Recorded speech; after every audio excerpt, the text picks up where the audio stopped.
Introducing a completely redesigned experience that you can sense.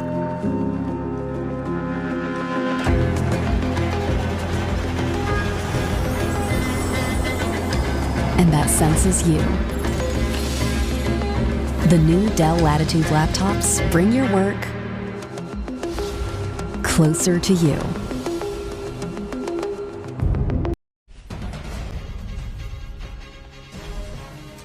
Tonight, she's a mother and a grandmother, but she died in the street, the latest face of WA's family violence crisis. Perth parents fear they are victims of an au pair scam, shelling out thousands for no-show nannies. Rio Tinto's big green plans for this empty Rockingham shed. A radical plan to fix our Defence Force shortage. Foreign nationals join the ranks. Memory shared of a WA footy legend today as John Todd dies at 86. And we're live as Harley Reid fights his 2-match suspension. This is 9 News Perth with Michael Thompson. Good evening. Her name is Yvette Verney, a 61-year-old mother and grandmother. The latest victim in our state's growing family violence crisis. Today facing court accused of her murder, Yvette Verney's 33-year-old son. A life cut short.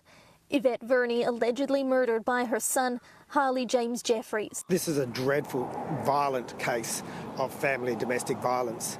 Our hearts go out to that family. Police today still investigating what unfolded on Gallipoli Avenue and Larimar Parade after being called to Byford around 7 on Sunday night. The 61-year-old found dead outside a neighbour's house. It's understood she left her home to seek help. A young girl running from the property earlier, raising the alarm. That young girl who actually at this stage appears to have witnessed that event must be incredibly traumatised by what she's seen. Harley James Jeffries allegedly taking off, leading police on a chase that ended 200 kilometres away. Evidence of what's unfolded still laying on the street as Harley James Jeffries appeared in Armidale Magistrates Court. Wearing a blue jumpsuit, he didn't apply for bail, due back before a judge next month. Yvette Verney's family members seen hugging and crying after the appearance, too heartbroken to speak. But this looks like a particularly violent and a particularly vicious attack. Our hearts go out to that family. Amber Wilkinson, 9 News. A nanny service meant to help Perth families find au pairs is accused of fleecing them by tens of thousands of dollars. Authorities know of 37 victims but say there could be hundreds more. He doesn't know it, but 1-year-old Matteo finds himself at the centre of an alleged national childcare scam. His Clarkson mum is out of pocket $1,000, money she paid to Blossom Au Pair service. There are fears Lara is one of hundreds who've been scammed. This is just wrong what she's done, and it's theft, and she's taking advantage of people who are vulnerable. Matteo's dad works FIFO. Daycare wasn't the right fit, and without family help, Lara became desperate, finding on Facebook Blossom Au Pair Service Australia. The business is registered here to Rhiannon Jade Gibson, who's lived in France since 2019. I thought she really wanted to help me, you know, and that's the only reason, like I said, I paid before the service was delivered, because she said she had 3 girls that were ready to start at the end of the week. But that was a lie. Lara's $1,000 upfront payment evaporated. She's one of 37 known victims of Blossom Au Pair in WA since 2019. Rhiannon Jade Gibson telling 9 News her business model suffered during COVID. There was no intention to defraud. She apologised, acknowledging the inconvenience, saying that if any family feels like they've been wronged, please contact me for resolution. Consumer Protection believes the number of victims could be in the hundreds, with cases spanning across the country. People are desperate for good childcare at the moment. They pay the money, mostly on average about $1,000 to $1,500 per person, and then from there on in, they are ghosted. Rhiannon Jade Gibson disputes the number of complaints and the financial figures. The business has been reported to police, but there's little authorities can do because the owner lives in Europe. Instead, Consumer Protection taking the next best step to name and shame. I would absolutely recommend that anybody steer well clear of Blossom's Au Pair. To avoid scams like this, Consumer Protection says pay with your credit card rather than cash. Rely on word of mouth and check online references, and don't pay the entire fee up front, just a deposit if you have to. Don't until they actually provide the service. Don't pay first. Michael Genovese, 9 News. A Perth dentist will likely avoid jail despite secretly filming women in shopping centre change rooms. One of Jackie Chan's victims, just 16, but he insists he didn't realise she was a child. He spied on women during private moments. Now he's the one feeling exposed. Are you a pervert, Mr. Chan? Jackie Chan admitting he took lewd videos of unsuspecting shoppers across Perth. The first targeted at Karrinyup last December. The dentist followed the woman into a store and secretly filmed up her skirt. His next victim, a 16-year-old girl shopping for bikinis with her parents at Midland Gate. Chan sliding his phone into her change room while she was partially naked. The girl reporting it to centre management. Anything you want to say to this 16-year-old girl you filmed? When police seized his phone, they found more images of women at various locations across Perth. His device able to record discreetly while the screen remains black. What were your plans with all this footage? The 33-year-old blaming financial stress for his deviant behaviour, which has cost him his job. But prosecutors say women should feel safe changing without being filmed for someone else's sexual gratification. The court heard Chan is deeply ashamed and embarrassed by his actions, and he insists he didn't know one of his victims was underage. He'll be sentenced next month, and given he's now getting professional help, jail is off the cards. Louise Rennie, 9 News. Australia's biggest iron ore producer, Rio Tinto, has big plans for an empty shed in Rockingham. $215 million will be spent turning it into a hub to trial green steel technologies, with claims of reducing carbon emissions by 95%. A rundown warehouse today. By 2026, this Rockingham site will be transformed into a testing hub for mining scientists. If successful, will provide an economic solution to help us mitigate carbon dioxide emissions in the steel industry. Rio Tinto is building the $215 million research facility to trial a more sustainable steelmaking technology, what it calls bio-iron. It has been designed specifically for Pilbara iron ores. Current steel manufacturing methods are coal-powered, contributing 8% of global CO2 emissions. Bio-iron mixes agricultural waste, such as straw, with iron ore. It's then heated by microwaves to make metallic iron, the primary component in steel. And it has the potential to reduce carbon emissions from the steelmaking process by 95%. Green steel presents a massive opportunity for Western Australia as one of the world's largest iron ore producers. We really need this technology to happen here in WA. Green steel will do a massive amount to help the world decarbonise. Once testing is complete, a permanent processing plant would need to be built, but there are no guarantees it will be in WA. Up to 60 jobs could be created during construction. We know that Western Australia is a great exporter of resources and minerals, but we want to be a manufacturer. But that could be done interstate or offshore. Connor McGovern, 9 News. Dog walkers and yoga teachers will be fast-tracked into Australia under a draft proposal from Jobs and Skills Australia that leaves vital tradies waiting in line. The opposition claims the migration strategy flies in the face of the need to tackle cost of living. Australia needs more homes and more tradies to build them. We certainly need more skilled construction workers to address the skilled shortage. That's absolutely correct. But tonight, a new draft list of fast-track professions for migration prioritises poochers and posers over plumbers. As priority sectors, I can assure you we include as the top priority for this government, the housing and construction sector. Jobs and Skills Australia releasing a draft list of professions to be fast-tracked: engineers, medical workers, industrial scientists, teachers, dog handlers and yoga instructors. Definitely not on the list managers, artists, finance workers or traditional and natural health workers.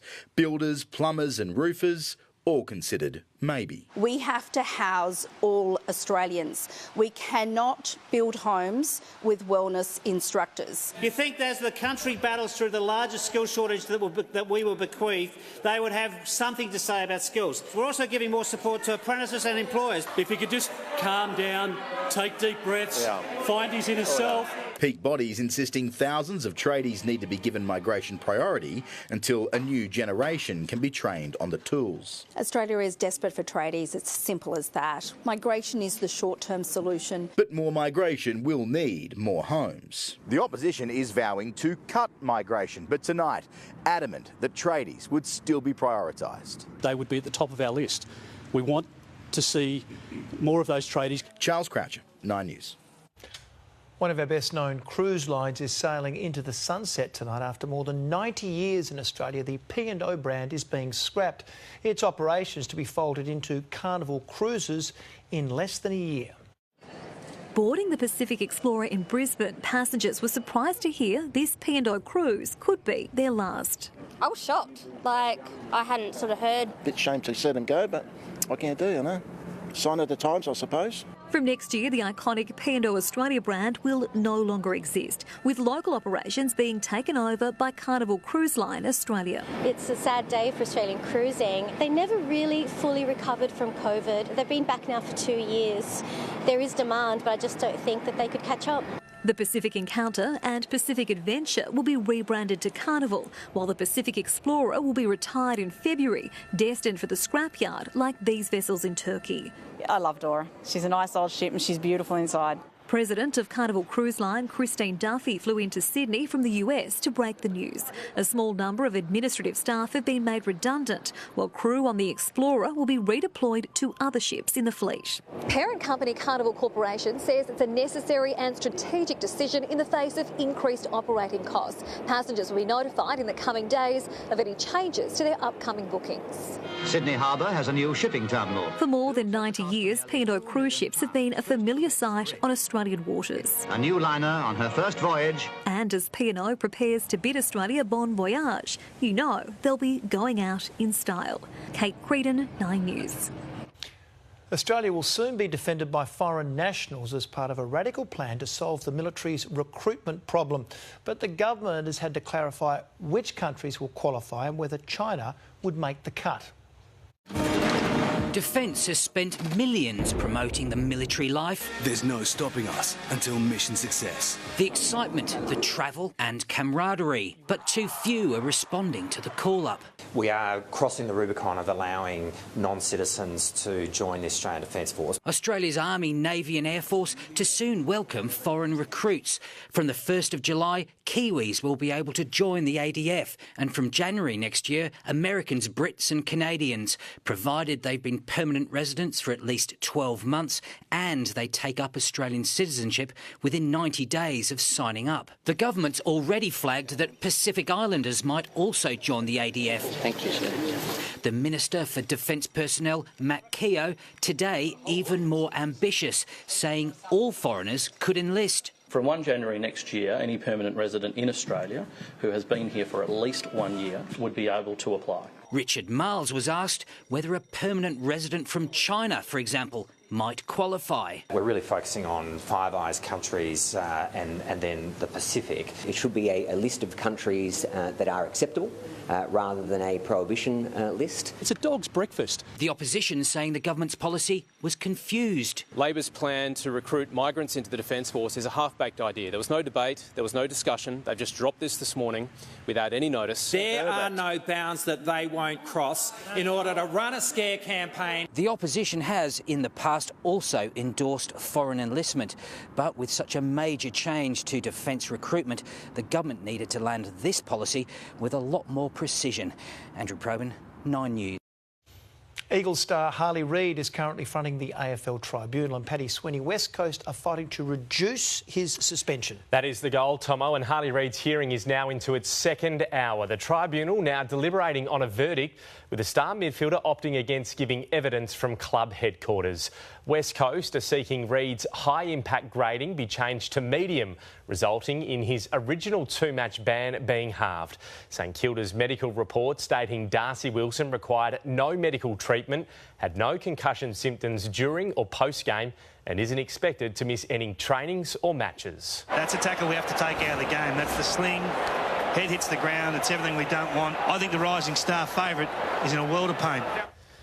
Regardless of tonight's outcome, Harley Reid will be ineligible to win the Rising Star Award, a prize he was favourite to claim. And Tomo, when we hear a decision, we will have it for you. Look forward to it. Paddy, thank you. John Todd is one of the true legends of Australian football.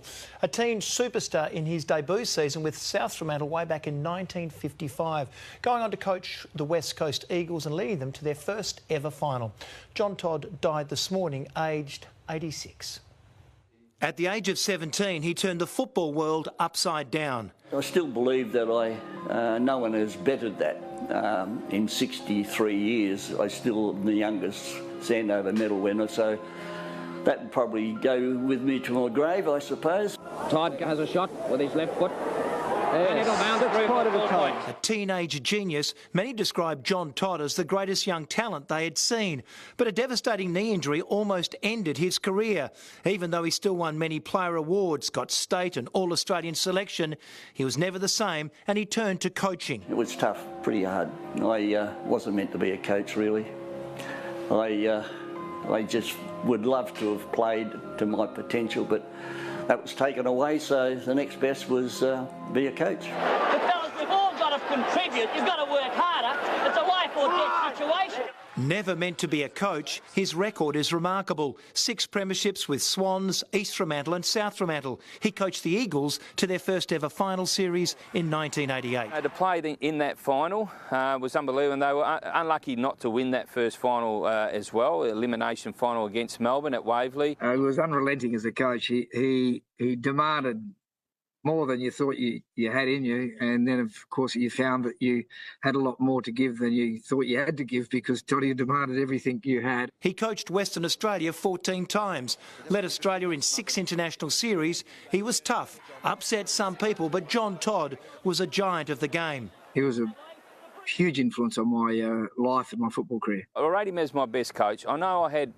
Mick Malthouse and he was unbelievable, don't get me wrong, but Toddy taught me a lot as a young kid. I love the bloke. He was unbelievable to me. From around the country today, tributes salute a true legend. I never played the game to be a legend. I played the game because I loved it. Thanks, Toddy. The game will not be the same. He certainly was a legend. It's been a cloudy Tuesday today, but Natalia Cooper, there is more rain on the way. Yes, there is, Tomo. A lot of rain is headed our way. Today started off foggy, then it was mostly cloudy, with the odd sprinkle here and there. After a low early this morning of 13.6, we climbed to a top of 21.5 about 12:30 this afternoon. Perth Airport made it to 22.5 degrees today. Jandakot, Pearce and the Swan Valley all about 21. We can expect sunny skies tomorrow thanks to a high pressure ridge, but a cold front will move through on Thursday afternoon and evening, bringing the risk of thunderstorms and some decent falls, possibly as much as 25 millimetres. So I would get that washing out on the line tomorrow, Tomo. Wet start to winter. Natalia, thank you. Blowing up the UK election race, that's next. A Brexit champion returns and a surprise U-turn. Why the man who led the US through COVID was today reduced to tears. Tight security in Beijing on the 35th anniversary of the Tiananmen Square massacre. And still to come, Paris-bound the Matildas' 18-strong squad named for the Olympics.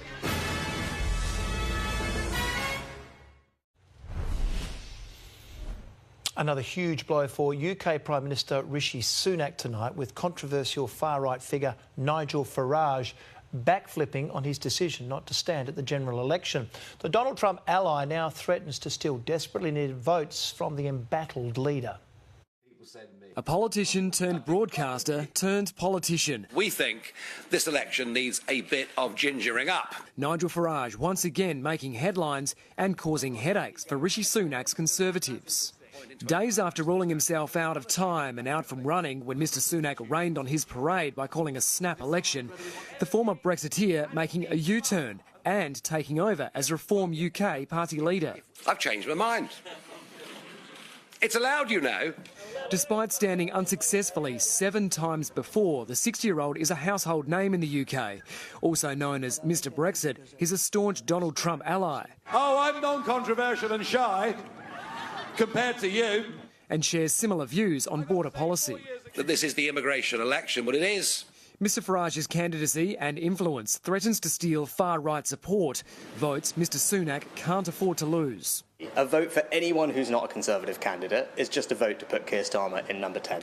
Welcome news for the Labor leader, who a new poll says looks like winning next month with the biggest majority in a century. We'll see you on the campaign trail. In London, Edward Godfrey, 9 News. America's former top public health official has been reduced to tears, grilled over his response to the COVID pandemic. Dr. Anthony Fauci faced intense questioning from Republican lawmakers as he appeared before Congress. Do you agree that there was a push to downplay the lab leak theory? Not on my part. Really? Really. Every time someone gets up and says I'm responsible for the death of people throughout the world, the death threats go up. Fauci left his White House advisory role in 2022. Israel's military has confirmed the deaths of 4 more hostages abducted by Hamas on October 7. It's heightened pressure on the Israeli government to agree to the ceasefire deal announced by the US president. A ceasefire would see an end to the daily death toll in Gaza, an end to the destruction that has torn so many families apart. It would bring home the hostages who have now been separated from their loved ones for 240 days. It's believed about 80 hostages are still being held in Gaza. And on the 35th anniversary of the Tiananmen Square massacre, Foreign Minister Penny Wong has urged China to, quote, cease suppression of freedoms. Security in Hong Kong and the mainland has been extremely tight in the lead-up, Hong Kong police even detaining an artist who appeared to write 8964 in the air with his hand, a reference to 1989, June 4. Natural disaster risk. Next, the alarming number of homeowners unaware they are living in harm's way. The fruit's found to help ward off depression. Why you should be haggling for a better deal on your household bills, and the Matildas' perfect farewell party before Paris.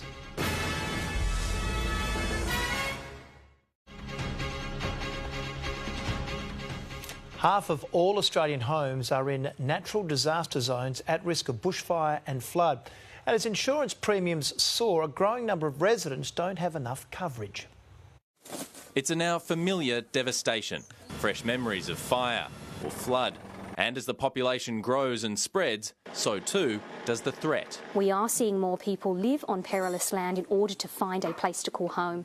5.6 million Australian properties are now at risk of bushfires. Close to 1 million face flooding risks, and thousands more are threatened by coastal erosion. The main point of today's Future Housing Forum in Sydney, addressing a lack of awareness. We found just 29% of Australians know the risks that are associated with their property when faced against a natural disaster. Here's the number of homes at risk of bushfire and flood in each state. In some cases, it's as many as half or even 2/3 of all properties. And extreme danger areas stand out. For example, the Upper Yarra Valley has the nation's highest bushfire risk. Ballina has the highest flood risk. And Surfers Paradise has the biggest coastal erosion threat. But with insurance premiums shooting higher, more and more people aren't covered. If you're in one of those areas that's prone to either bushfire or flood, chances are you've been hit with a premium quote that is way above what you can afford. And secondly, you might find that your insurer has come to you and said, look, I'm not prepared to renew. A crisis that needs multiple sectors and layers of government to urgently find a solution. Often we find that the property conversation and the climate change conversation are in isolation, and it is crucial that we have that conversation together. Chris Kohler, 9 News. Perth's radio wars are heating up. Ratings released today show 9 Australia-owned 6PR radio recording a boost in audience, the station growing 1.8 points on the last survey, up 1.5 points year on year. Steve Mills and Carl Langdon securing their position as Perth's #1 talk show in breakfast. We know fruit is fantastic for our physical health, but there's new evidence it's good for our mental health too. Research by the University of New South Wales Centre for Healthy Brain Ageing finds a high consumption of fruit can reduce the risk of depression. Citrus fruits thought to be the most beneficial. Well, you heard about the advantages of haggling for white goods, but did you know you can negotiate your household bills too? As cost of living pain continues, West Aussies can save hundreds a year, and it's easier than you think. When Karen Pearce's home insurance bill unexpectedly skyrocketed, she knew she had to take action. I thought, wow, that's just ridiculous. So she called her provider, and within 24 hours she saved 10%. In some bills you might only save $50, but another bill you'll save $200, and it all adds up. Karen routinely haggles to get the best deal on her household bills, and experts say we should all be doing it. Bill providers certainly have wiggle room to move. If you don't ask, you don't get. But if you don't feel confident, Effie Zahos from CanStar says, armed with a few insider tips, you can not only save, but get added extras as well. The first step is to look at your household bills and see exactly what you're actually paying for before jumping on the phone. When you call up, it's always important to remain calm and be nice, because let's face it, you know, if you are nice, chances are that they're going to be nice. If you're not getting anywhere, ask to speak with the manager or the customer retention team. And sometimes if you don't get an actual dollar discount, there are other sweeteners that they can offer too. And it could be in the form of a discount voucher, a grocery voucher. Effie recommends knowing what competitors are offering and see if they'll match it or offer you a new customer deal to reward you for your loyalty. You can start by focusing on one bill a week or even a month to make sure you get the most out of your savings. For annual bills, the best time to haggle is when they're due for renewal. If you don't get a better deal, be prepared to walk away, because it could mean more money in your pocket. It does not hurt to try and ask for a discount. What's the worst that's going to happen? They're going to say no. Ebony Cavallaro, 9 News. Politics is often branded as childish, and in this case, it's a label well-deserved. 6-year-old Guy stole the show in the US House of Representatives, pulling faces while his father was giving an impassioned speech. We'd be well served to remember the long and cherished tradition we have in this country of settling our political differences at the ballot box. For nearly 2.5 centuries, his father later said he'd told Guy to smile for his little brother. The Matildas have unveiled their Olympic squad, and it's full of familiar faces. Our girls now vowing to bring home a medal from Paris as they enjoyed the perfect farewell party, a full house as they beat China in Sydney. Tickets in hand, it's all aboard the Matildas Express. Next stop, Paris. This team is full of trailblazers and history makers. And throw in crowd pleasers as well. Cheered out of their hotel this morning on Judgment Day. The Matildas coach about to fulfil dreams and break hearts. Just to put that into perspective, when we're here today and it's all this excitement, we have some players back at the hotel, you know, that can't join us here, and that, you know, that hurts. Just 18 players, Steph Catley taking over as captain from the injured Sam Kerr. A team full of experience. 8 players competing at their 3rd Olympics, including vice-captain Emily Van Egmond, Ellie Carpenter and Caitlin Ford. For 6 players, it will be their 2nd Olympics, among them Mary Fowler and Katrina Gorry, who's been battling an ankle injury. There are 4 Olympic debutantes, Claire Hunt, Caitlin Torpey, Claire Wheeler and Courtney Vine. There's a couple of fresh faces, a couple of stalwarts, a very familiar team. But there was one name missing on the team sheet, the retiring Indigenous goalkeeper Lydia Williams. Last night, the veteran was given an emotional send-off. Tennis great Yvonne Goolagong-Cawley wrapping a ceremonial buka around her shoulders. Thank you, everyone. She was playing what was billed her last game with the Matildas on home soil in front of 76,000 people on a cold Monday night at a core stadium. The Matildas went on to defeat China in the friendly. 2 quick goals in the second half. And a huge roar for Lydia Williams when she was subbed off. The send-off was obviously a just in case. That was the last time we see her out there because she deserves that. And it may be the end. Lydia will head to Paris as a travelling reserve and will only play if there's an injury.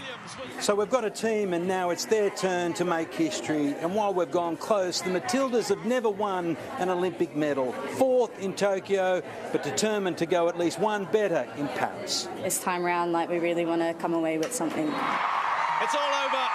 But really, it's just starting as the Tillies, with the goodwill of a nation, get set to take on the rest of the world. Damien Ryan, 9 News. There's breaking news in Gooseberry Hill tonight. Reports of a siege and a woman rushed to hospital with stab wounds. We'll have a live report for you soon. And the list of Perth's most generous suburbs. But Paddy's back now with sport, and Harley Reid's tribunal fight is still going. Hard to believe, Tomo, we're all waiting for an outcome as one of the most talked about teenagers contests one of the most controversial bands. Hopeful Harley, the immediate playing future of an Eagles young gun, hangs in the balance. Feeling dusty, Martin's milestone match on hold, and the deep. Incredibly fun, remarkably functional, and effortlessly stylish. Introducing the all-new Ford Puma. A compact SUV that really packs a punch. Looking good has never been this easy. Secure yours today. The all-new Ford Puma. Effortlessly stylish. Eagles young gun Harley Reid is still yet to learn his tribunal fate. Live to Erin Harwood at Eagles HQ. And Erin, a decision is yet to be reached. Paddy, what a marathon it is. The tribunal has been deliberating on Harley Reid's case for just shy of an hour. It has just started raining here at Eagles HQ as we speak. So hopefully the Eagles are hoping that it's not going to rain on their parade. Now, they want Harley Reid's incident to be downgraded in impact from high to medium. And the AFL has argued that it is a high impact case because although Darcy Wilson wasn't injured at all in the case, in the tackle, he was very vulnerable and was put in a position where he could have been injured. Now, Harley Reid's reaction was quite interesting during the tribunal. While the AFL was arguing, he was seen smiling and shaking his head, which he wasn't doing while the Eagles were speaking. So what we do know is that if they are successful, he will return in round 15 against the Bombers at Marvel Stadium. But if not, he'll be forced to wait until they play the Hawks here in round 16 at the end of June on the 30th. So in a double blow, though, Tim Kelly will also miss this weekend. The midfielder has suffered a hip injury. He was ruled out last week, so he will miss a second consecutive week. And Jake Waterman is a test to play this week after a shoulder injury that kept him sidelined last weekend. Paddy, Matt Flynn, though, is enjoying his return to return from injury, he's back to full health and he is very much looking forward to getting back out on the park again this weekend. Matt Flynn is a rare case of an Eagle not looking forward to next week's break. I think a lot of the guys are ready for the bye. They've played 13 games, 14 games and they're kind of ready to get home and have a down week, but I'm the exact opposite. I want to get that continuity now and play some more games. The 26-year-old, fresh off a club debut after his move west, starting on the bench against the Saints, admitting he's happy to do so while his match fitness builds. It's a learning curve and I've loved it, to be honest. It was good to get a bit of a feel for the game and let the steam settle a little bit and then inject myself after that. Flynn not giving away any secrets as to how he and Bailey Williams divide ruck duties against North Melbourne on Saturday, but bracing for a tough task. Obviously, Tristan Cherry's a good ruck. He's a big, strong man and he'll be a good person to come across and to build that match fitness with. West Aussie Bryn Teakle unlikely to line up for the Kangaroos, enjoying his new home after being picked up in the mid-season rookie draft. Bit of history repeating itself, but it's good to be back in Melbourne. Obviously I had a stint with Collingwood, but I always wanted to live in Melbourne, so it's good to be back. The Roos welcoming back co-captain Jai Simpkin from a quad issue and veteran Hugh Greenwood from an Achilles injury. Erin Harwood, 9 News.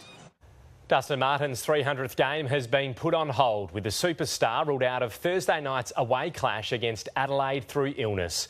It opens the door for the 32-year-old to celebrate the milestone at the MCG in front of his home fans. A footy icon getting the chance to celebrate Game 300 with the Tiger Army. He's actually ill today, so that's taken that out of our hands. So he'll miss this weekend. And the silver lining to that is the fact that he'll get to play his 300 in front of our crowd. Dusty missing the trip to Adelaide, but other big names are back. Shea Bolton, Dion Prestia and Tim Taranto all returning for the clash. While Crows captain Taylor Walker will need to get through training to prove his fitness from a back injury. WA product Sam Taylor claiming the Giants list was a big factor in him signing a 7-year extension. As much as a few mates back home wanted me to, it was there, but this is where I saw myself and I didn't really want to go anywhere else. Swans forward Will Hayward staying put, signing on for 5 years, turning down big offers from the Blues and both South Australian sides to return home. In the AFLW, the Eagles making a new squad announcement. The girl's pretty fresh to the sport and everything, pretty fresh in general, so you have to go easy on her out there, but she actually lives in here. Star Dana Hooker, pregnant with her second child, sitting out 2024. Joel Saratzis, 9 News. Alex de Minaur has become the first Australian since Leighton Hewitt 20 years ago to reach the quarterfinals at Roland Garros. He did so with an emphatic victory over Daniil Medvedev, but from here, it doesn't get any easier. I'm pretty happy, not going to lie. It was a great match today. Demons Day didn't start the way he'd hoped, remonstrating with the umpire in just the third game. But soon enough, the Aussie had a 2-1 lead. Oh, reflexes now! Alexander Zverev. And qualifying for the US Golf Open has turned into a true blue battle. How about it? Adam Scott! Well, there you have it. Adam Scott going head-to-head with Cameron Davis to win a spot in the field. Well, that's on a good line. Oh, my. How about it? Davis defeating his childhood hero and potentially ending his streak of playing in 91 straight majors. Clint Stanaway, 9 News. And finally tonight, the Mind Games have started ahead of tomorrow night's Game 1 of State of Origin. Billy Slater and his Maroons arriving in Sydney, and the Queensland coach has teased he'll likely make a change to his side just an hour before kick-off. I'm not going to stand here and tell you exactly how we're going to play. I'd love to tell all our Queenslanders out there how we're going to play, but that's what makes it exciting.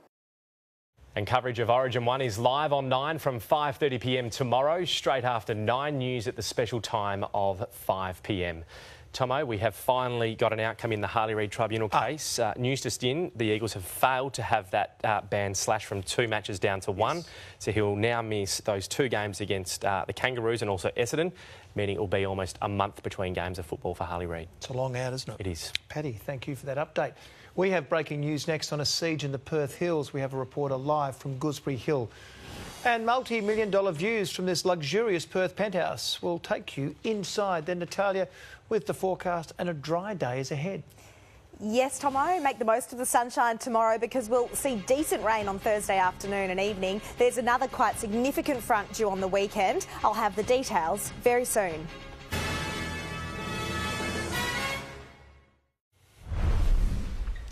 To some breaking news now, and there's a large police operation unfolding along Jessie Road in Gooseberry Hill. Amber Wilkinson is live tonight for us. Amber, what do you know? Good evening, Michael. Well, this is still a developing and an unfolding situation. As you can see, the road is completely blocked off. This is about as close as we can get. But we understand that a woman has been stabbed at least twice in the neck and torso, a man then barricading himself inside a home here on Jessie Road. Now, there has been a pretty big emergency crew presence here. There were at least 5 ambulances which have now gone, but at the moment, multiple police officers and the TRG remain. Now, neighbours tell us they found a woman injured in a garden at around 5:30 this afternoon. They say they helped provide her with first aid before calling for help, and she is now being treated at Royal Perth Hospital. Michael. A disturbing situation, Amber. Thank you for the update. A breakfast staple is turning heads among investors. Global orange juice prices are soaring. Finance editor Chris Kohler has the details. A dip on the share market today, our index giving up 24 points, with resources stocks like Fortescue and Woodside leading the way down. And the Aussie dollar slipped ahead of tomorrow's all-important GDP figures. Our dollar buying 66 US cents, 61 euro cents and 52 British pence, still near 2-week highs.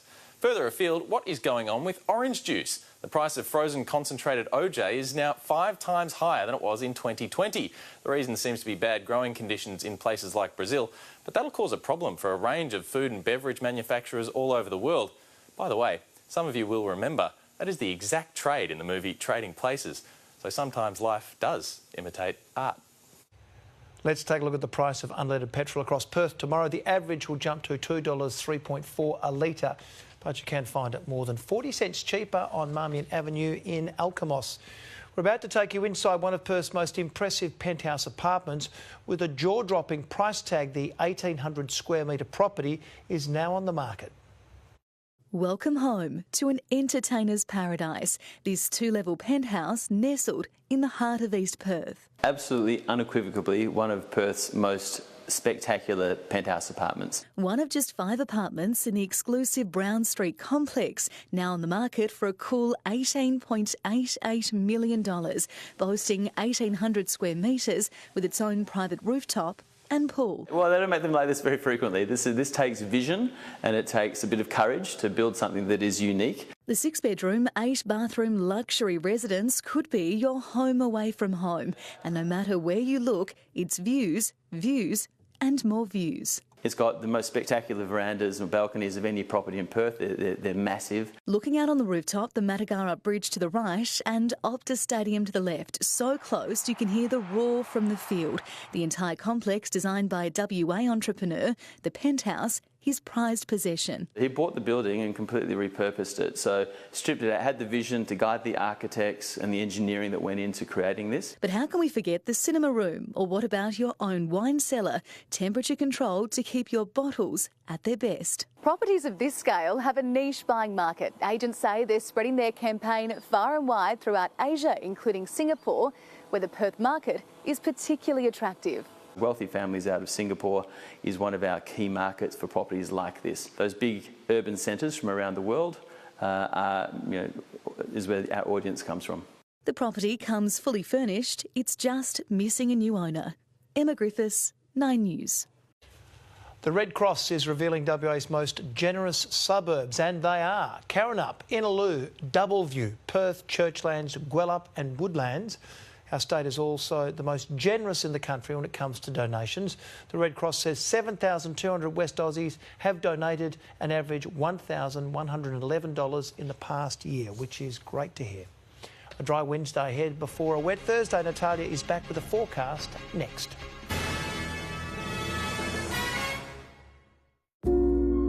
Switch on a Daikin Alira X split system with advanced streamer technology to remove more than 99% of harmful indoor air pollutants and surround yourself with cleaner air this summer.